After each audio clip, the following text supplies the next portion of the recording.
Tahu tidak, lagi-lagi ya, sumpah Ahok ini memakan korban.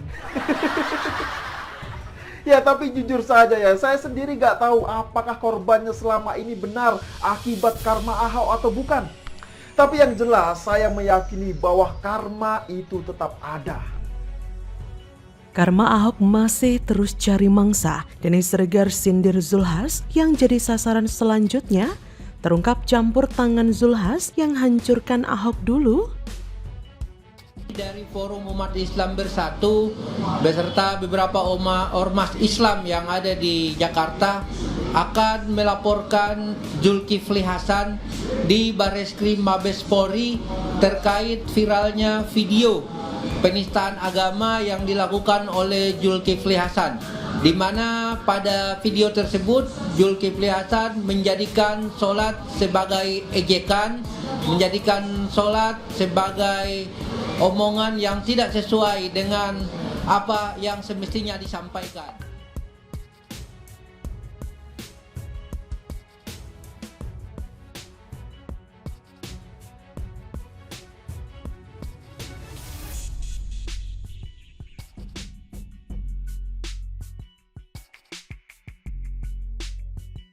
Halo, selamat datang di channel Redaksi Jurnal.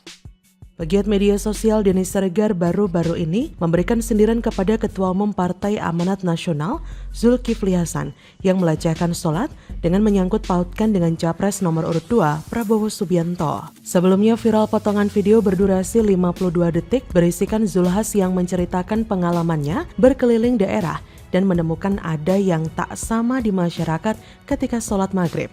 Menurut Zulhas, ada beberapa orang di sejumlah daerah yang tidak lagi mengucapkan amin usai membaca surat Al-Fatihah. Kemudian, jari yang dikeluarkan saat tahiyat akhir sholat bukan satu tetapi dua.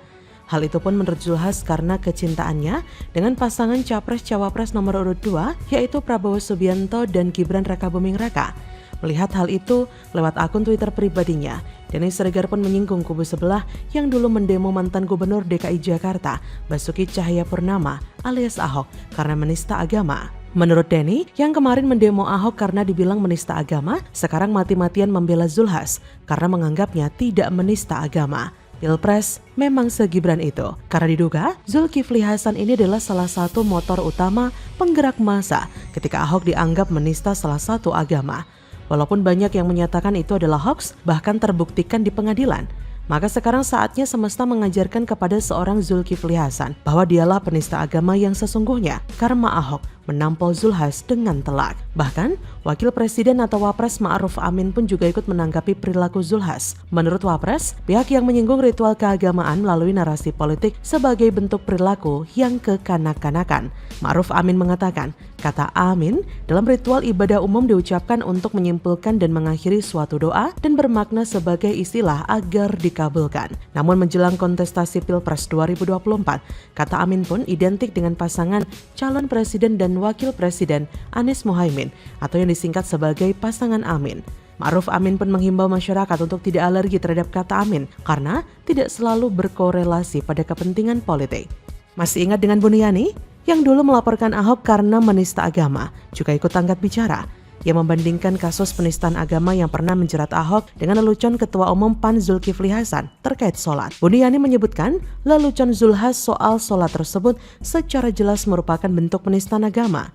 Oleh karena itu, kata Buniani, umat Islam sangat menyesalkan penistaan agama yang dilakukan oleh Mendak itu yang bisa berakibat pidana. Ia pun lantas mengungkit kembali kasus penistaan agama yang pernah menjerat Ahok. Menurut Buniani, Ahok dulunya sempat dipidana karena dinilai telah menistakan surat Al-Maidah ayat 51. Sementara Zulhas sekarang menurutnya telah menistakan surat Al-Maidah ayat 57.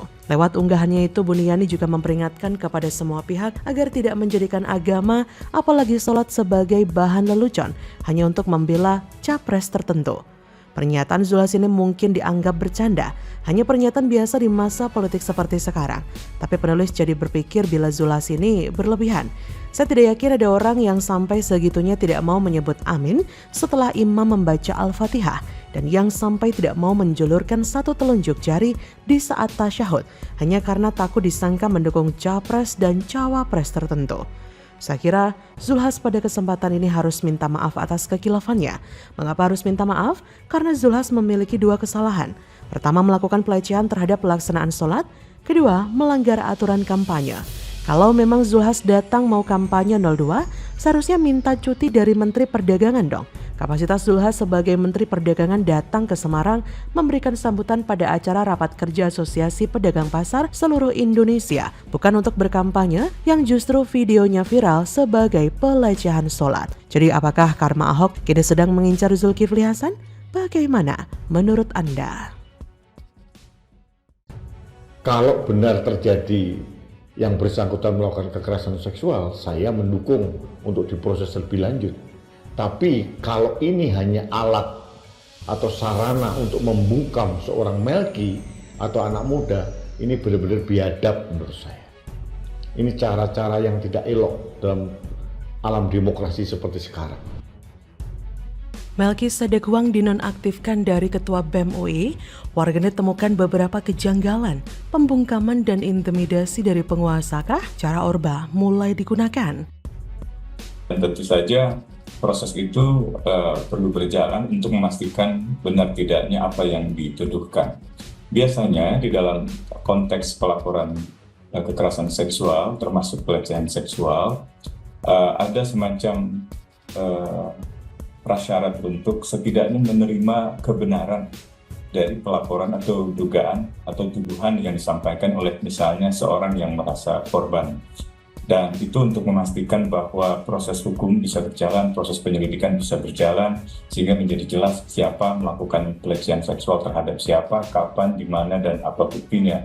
Nah, tapi hingga hari ini saya kira belum ada pegangan lah untuk kita untuk bisa memastikan itu benar-benar terjadi. Sementara ini tentu saja merupakan suatu proses ya, keputusan dari BEM dengan mekanisme di internalnya mereka.